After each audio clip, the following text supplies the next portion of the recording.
বিন্নি চাল দিয়ে পায়েসের রেসিপি শেয়ার করব। আসসালামু আলাইকুম, কেমন আছেন সবাই? আশা করি সবাই ভালো আছেন। এভাবে বিন্নি চাল দিয়ে পায়েস বানিয়ে পরিবারের সাথে সার্ভ করতে পারবেন, খেতে অসাধারণ হয়। বিন্নি চাল আগে থেকে আমি 30 মিনিট ভিজিয়ে রেখেছি, ধুয়ে পরিষ্কার করে নিয়েছি।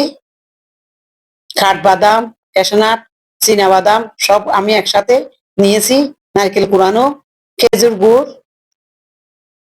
এবার একটা সসপ্যানের মধ্যে খেজুর গুড় দিয়েছি, পানি দিয়েছি, একটু শিরা করে নিব।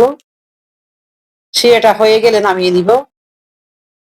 একটা প্যানের মধ্যে 1.5 লিটার দুধ নিয়েছি। দুধগুলো আমি আগে থেকে জাল করে ঘন করে নিয়েছিলাম। লবঙ্গ, এলাচ, দারচিনি, 2টা তেজপাতা দিয়েছি, লবণ দিয়েছি 1 চিমটি। এবার দুধ যখন বলক চলে আসবে, চালগুলো আমি দিয়ে দিয়েছি।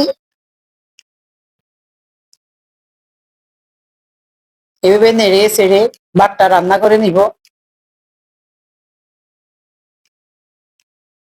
এভাবে মিক্স করে নিতে হবে যেন ভেঙে যায়। যখন এরকম ঘনত্ব হয়ে যাবে,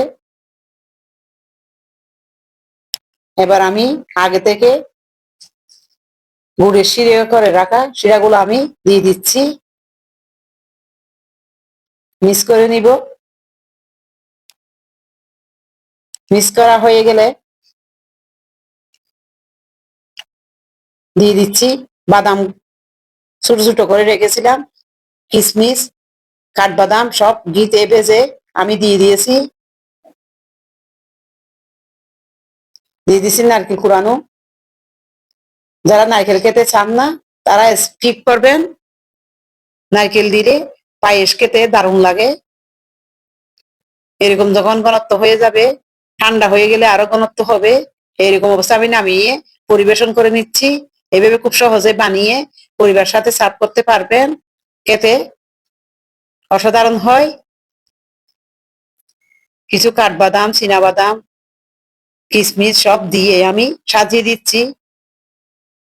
সবাই ভালো থাকবেন। আল্লাহ হাফেজ।